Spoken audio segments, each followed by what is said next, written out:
اعوذ باللہ من الشیطان الرجیم بسم اللہ الرحمن الرحیم۔ خواتین و حضرات، ہم سورہ ہود کی آیت 87 سے درس کی ابتدا کر رہے ہیں۔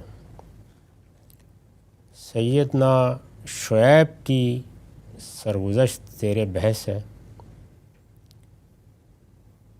اللہ تعالیٰ نے جن قوموں کی طرف اپنے رسول بھیجے اور پھر ان قوموں میں اللہ تعالیٰ کی دینونت کا ظہور ہوا، اسے بطور استدلال پیش کیا جا رہا ہے۔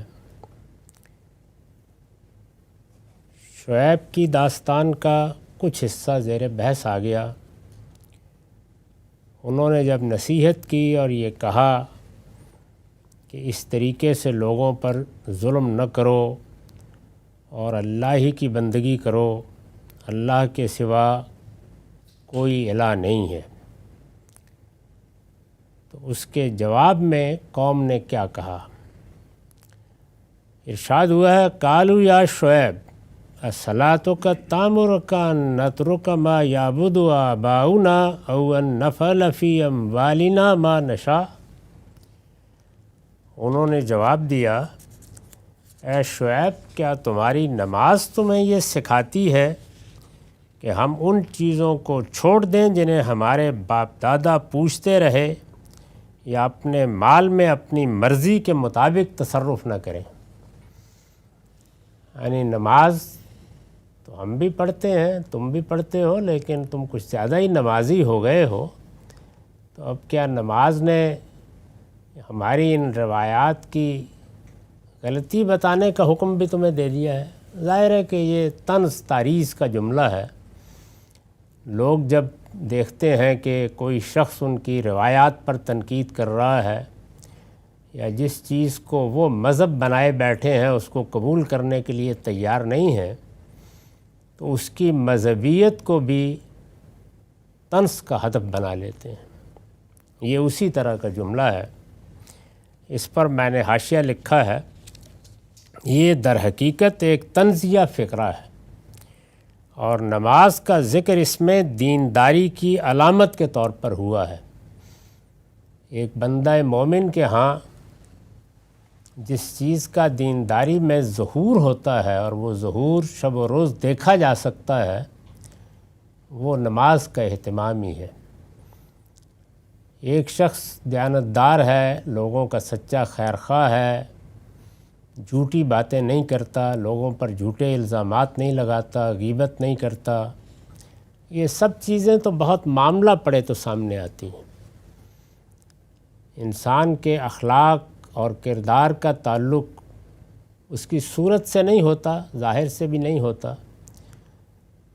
آپ اس کے ساتھ کوئی کاروبار کرتے ہیں، شادی بیاہ کا تعلق ہوتا ہے، مجلس آرائی ہو جاتی ہے، کوئی حقوق فرائض زیر بحث آ جاتے ہیں، تو پھر پتہ چلتا ہے کہ یہ شخص اپنی اخلاقی تطہیر میں کس جگہ پر ہے، اپنے آپ کو کتنا پاکیزہ بنا چکا ہے۔ لیکن ظاہر میں کچھ چیزیں علامت بن جاتی ہیں، تو ان میں نماز ایک بڑی عبادت ہے، 5 وقت آدمی کو کرنا ہوتی ہے۔ آپ ملیں گے، آئیں گے، بیٹھیں گے، نماز کا اہتمام کرتے دیکھیں گے تو نماز نمایاں ہو جاتی ہے بڑی حد تک۔ ہمارے ہاں کچھ اور چیزیں اب نمایاں ہو گئی ہوئی ہیں، یعنی آپ کی داڑھی کیسی ہے اور شلوار ٹخنوں سے اونچی ہے یا نہیں اونچی ہے، لیکن یہ سب چیزیں انبیاء کے ہاں زیر بحث ہی نہیں ہیں۔ تو یہاں پر بھی ظاہر کے لحاظ سے جو چیز ہدف بنی ہے وہ نماز ہے، نہ کہ کوئی اور چیز۔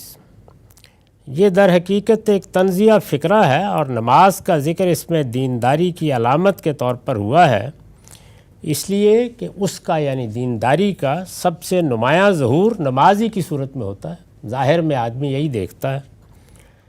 استاذ امام لکھتے ہیں، مطلب یہ کہ تم نماز وغیرہ پڑھتے تھے، نوجوان تھے، ابھی زیادہ عمر نہیں تھی، اس میں اگر آدمی نمازی پرہیزگار ہو گیا ہے تو لوگوں کی نگاہوں میں بھی آ جاتا ہے۔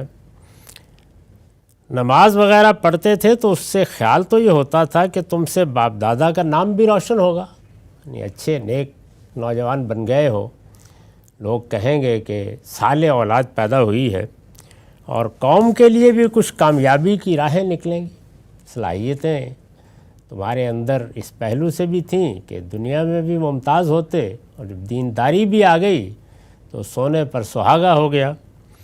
مگر خوب نکلی تمہاری یہ نماز کہ وہ ماضی و حاضر سب کی بساط لپیٹ کر رکھ دینا چاہتی ہے، یعنی یہ اچھی دینداری اختیار کی ہے کہ ہماری روایت اور ہمارے دینی تصورات پر ہی حملہ آور ہو گئے ہو، نہ ہمارے باپ دادا کی اور ہمارے بڑے بڑے لوگوں کی کوئی عزت رہ گئی، اور نہ ہماری تاریخ تمہاری نگاہ میں کوئی وقت رکھتی ہے۔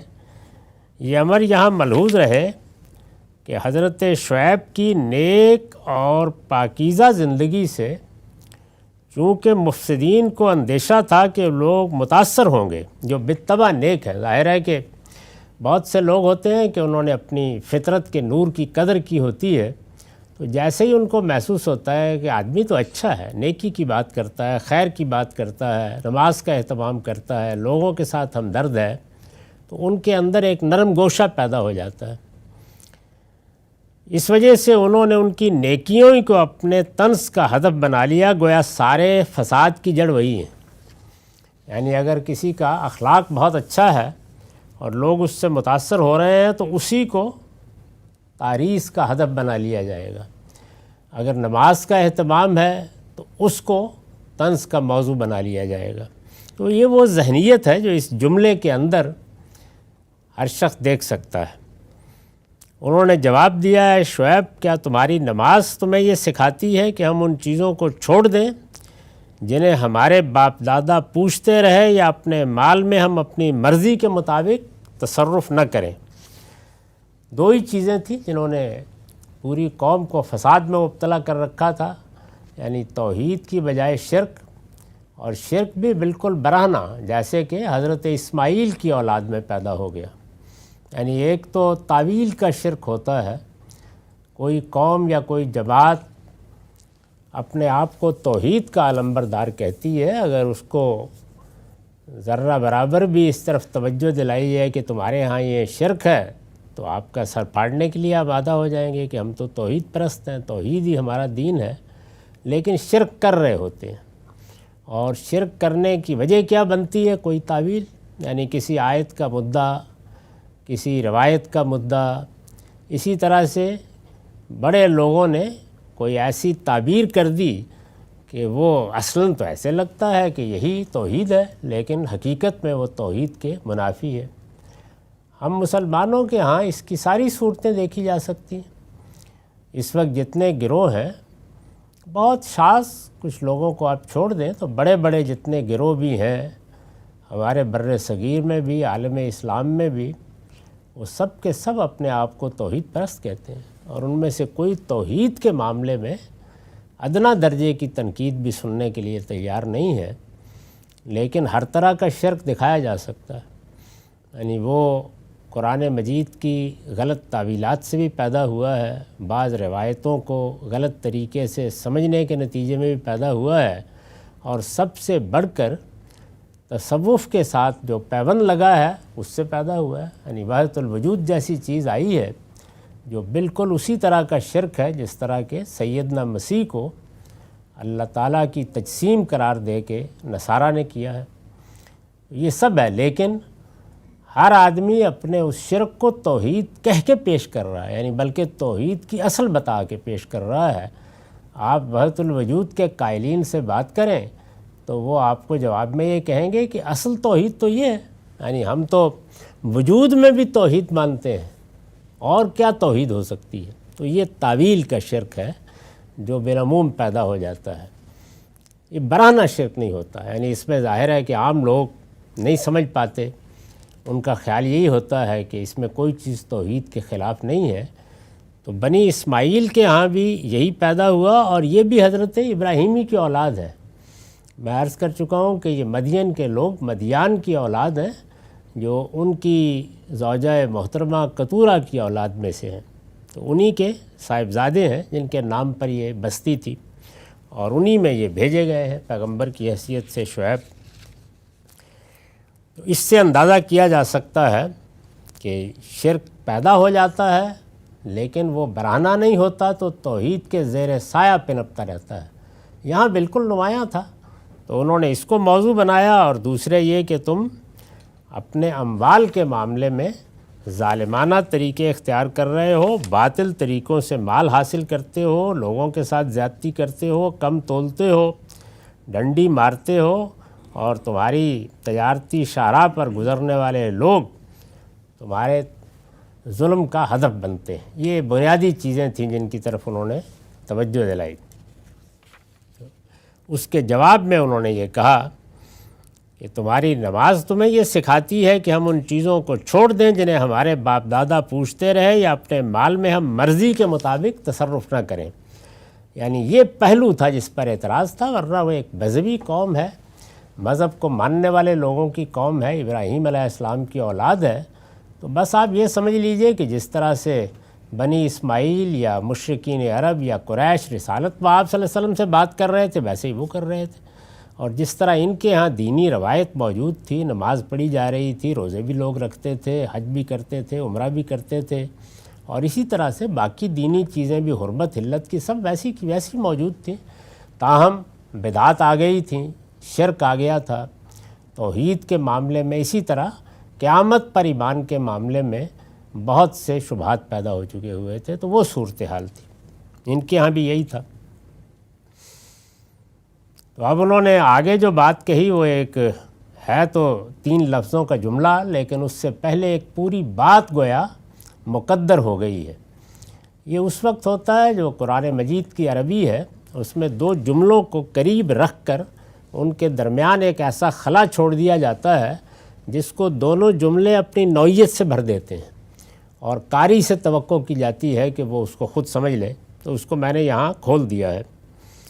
اب انہوں نے یہ بات کہی کہ نماز یہ سکھاتی ہے، تو گویا اس کے بعد یہ کہا کہ تمہاری نگاہ میں سب اگلے پچھلے بیوقوف اور گمراہ تھے، یعنی یہی کہنا چاہتے ہو نا، جب تم ہمارے آباء پر تنقید کرتے ہو، یا ہمارے بزرگوں کی غلطی بتاتے ہو، یا ہماری دینی روایت کے نقائص بیان کرتے ہو، یا یہ کہتے ہو کہ یہ تم نے جو دین اختیار کر رکھا ہوا ہے یہ دین تو نہیں ہے پیغمبروں کا دین، تو اس کا مطلب کیا ہے؟ کیا کہنا چاہتے ہو؟ یہی کہنا چاہتے ہو نا کہ تمہاری نگاہ میں سب اگلے پچھلے بیوقوف اور گمراہ تھے۔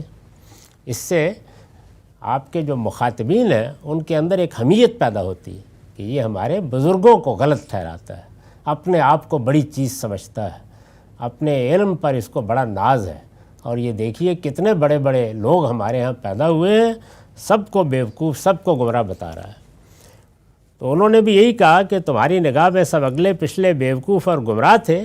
اب اگلا جملہ یہ، اور ہمارے اندر بس تم ہی ایک دانش مند اور راست باز آدمی رہ گئے ہو، یعنی اب ہمیں تم ہی سے الہام حاصل کرنا ہے، سب بزرگوں کو چھوڑ کر اب تمہاری طرف دیکھیں، یہ کیا کہنا چاہتے ہو؟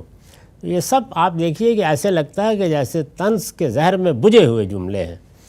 لعنت الحلیم الرشید، بس تم ہی ایک دانش مند اور راست باز آدمی رہ گئے ہو۔ قالا یا قوم ارأیتم ان کنت علی بینۃ من ربی ورزقنی منہ رزقا حسنا وما ارید ان اخالفکم الی ما انہاکم عنہ ان ارید الا الاصلاح ما استطعت وما توفیقی الا باللہ علیہ توکلت والیہ انیب۔ اس نے کہا میری قوم کے لوگوں ذرا غور تو کرو، اگر میں اپنے پروردگار کی طرف سے ایک روشن دلیل پر ہوں۔ یہاں بار بار یہی مضمون الفاظ کے معمولی اختلاف کے ساتھ ہر پیغمبر کی زبان سے دہرایا گیا ہے۔ یعنی وہ کیا کہتے ہیں؟ وہ کہتے ہیں کہ میں کوئی فلسفی اور حکیم کی حیثیت سے تمہاری غلطی بتانے نہیں کھڑا ہو گیا، مجھے اللہ تعالیٰ نے وہ روشنی دی ہے جو اس نے ہر انسان کی فطرت میں ودیعت کی ہے، تم نے اگر اس نور کو بجھا دیا تو یہ تمہاری خطا ہے، میں نے اس کی قدر کی ہے۔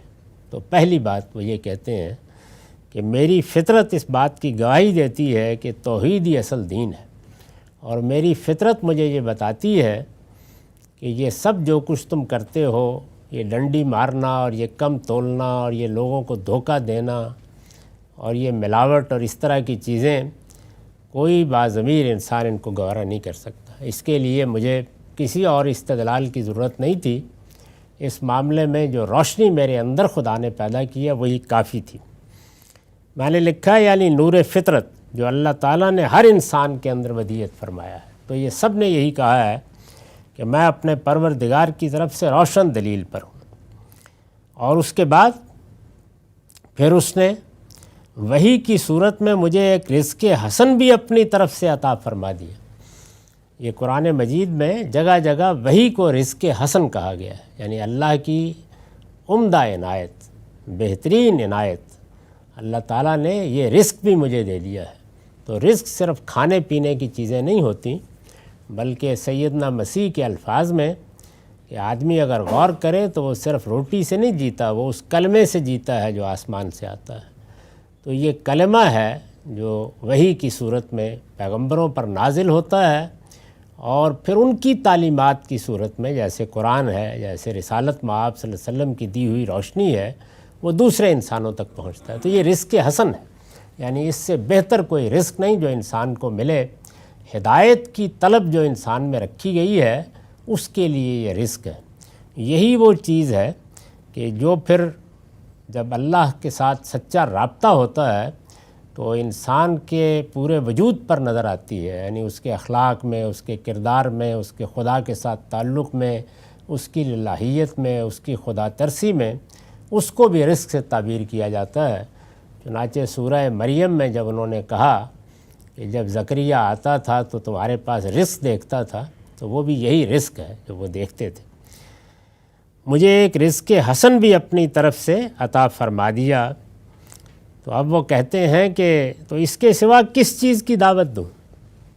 یعنی اب میرے پاس تو وہ روشنی بھی ہے جو میری فطرت میں میرے پروردگار نے ودیعت کی، اور میرے اوپر اللہ کی یہ عنایت بھی ہو گئی ہے، تو اب کیا کرنا ہے مجھے؟ یہی کرنا ہے نا کہ میں تمہیں یہی بات بتاؤں جس پر میری فطرت گواہی دیتی ہے اور جس کی شہادت اللہ کی طرف سے بھی مل گئی ہے۔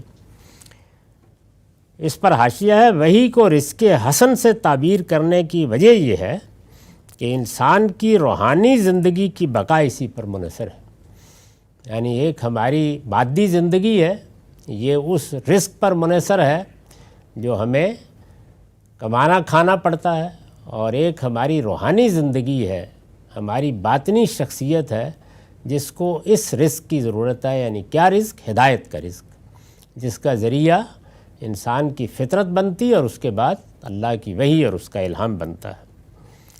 تو اس جملے میں بھی بالکل وہی ہوا ہے کہ ان کنت علی بینۃ من ربی ورزقنی منہ رزقا حسنا۔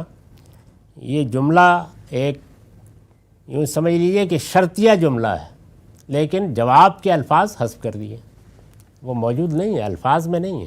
جیسے آپ اردو زبان میں کہیں کہ اگر میرے پاس یہ ہو، اور تو کے بعد کچھ نہ بولیں، تو یہ قرآن مجید کی زبان کے اسالیب ہیں، اس کو کھول دیا میں نے۔ پھر اس نے وحی کی صورت میں مجھے ایک رزق حسن بھی اپنی طرف سے عطا فرما دیا، تو اس کے سوا کس چیز کی دعوت دوں؟ یہ جملہ حذف کر دیا جو ظاہر کلام سے صاف نظر آ رہا ہے۔